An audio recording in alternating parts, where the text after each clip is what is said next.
વહાલા હરિભક્તો, આજના સ્વામીશ્રીના દર્શન. અમારી આ જીગર સ્ટુડિયો ચેનલને લાઈક, શેર અને સબસ્ક્રાઈબ કરવાનું ભૂલતા નહીં. જય સ્વામિનારાયણ.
પૂજા દર્શનનો તથા કથા વાર્તાનો લાભ આપણે સૌએ પ્રાપ્ત કર્યો.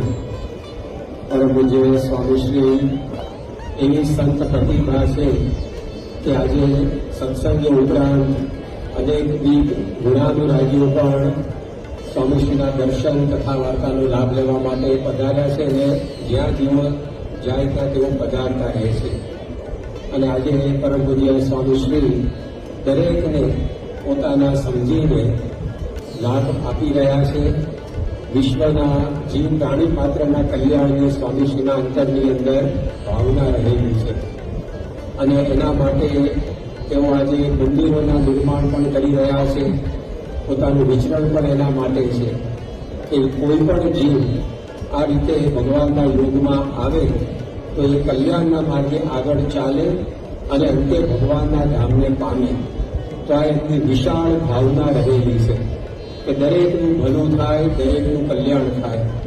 અને આ એમની ભાવનાને આધારે આજે સ્વામીશ્રીએ એક સૂચન આપણને કર્યું છે કે આપણે પ્રાર્થનાની અંદર, ધૂનની અંદર જે ગાઈએ છીએ કે જેના મુખમાં શ્રીજીનું નામ હશે તેનો અક્ષરધામે વાસ હશે. પણ સ્વામી કહે છે કે આપણે તો જે કોઈ પણ આ રીતે ભગવાનના સ્થાનમાં જાય અને જે કોઈ ભગવાન પોતાની શ્રદ્ધા પ્રમાણે ભજે એ દરેકને ભગવાન એના ધામમાં લઈ જ જવાના છે. એટલે આપણે કહીએ આ રીતે આપણા જ આગ્રહ સાથે આવી વાત ન કરવી, પરંતુ દરેક વ્યક્તિ, જીવ પ્રાણી માત્ર પોતે જેમાં શ્રદ્ધા છે એ ભગવાનનું એ ભજન કરે છે તો અંતે એ ભગવાનના ધામને પામવાના જ છે. જેમ બધી નદીઓ અંતે સમુદ્રમાં જાય છે અને બધા ઝરણા નદીમાં મળીને અંતે સમુદ્રને મળે છે, એમ આ વિશ્વની અંદર જે કોઈ ભગવાનને ભજે છે એ પોતાની શ્રદ્ધા અનુસાર એ ભગવાનના ધામને પામવાના છે. તો આવી એક ઉદાર ભાવનાથી સ્વામીશ્રી આજે આપણને આ સૂચન કર્યું છે. તો આપણે પણ હવે ધૂનમાં, પ્રાર્થનામાં, આપણા મંડળોમાં, મંદિરમાં જ્યારે પણ ગાઈએ ત્યારે આ પ્રકારની આપણે કડી ન ગાવી કે જેના મુખમાં શ્રીજીનું નામ હશે તેનો અક્ષરધામમાં વાસ હશે. કારણ કે ભગવાનની અને મોટા સંતની તો બધાનું કલ્યાણ કરવાની ઈચ્છા છે.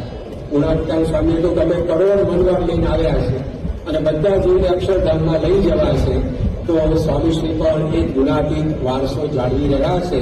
તો આપણે સૌ આ રીતે દરેકનું ભલું થાય, દરેકનું કલ્યાણ થાય અને દરેક ભગવાનના ધામને પામે એવી ભાવના રાખવાની છે. તો હવેથી સ્વામીશ્રીના સૂચન પ્રમાણે આપણે સૌ આગળ જાતા રહીએ એ દરેકને વિનંતી.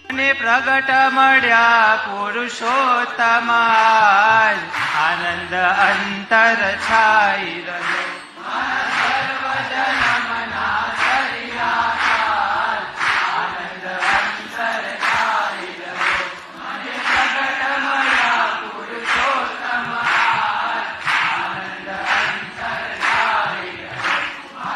મારું દર્શન કરશે તે તરશે, આપનું દર્શન કરશે એ તરશે.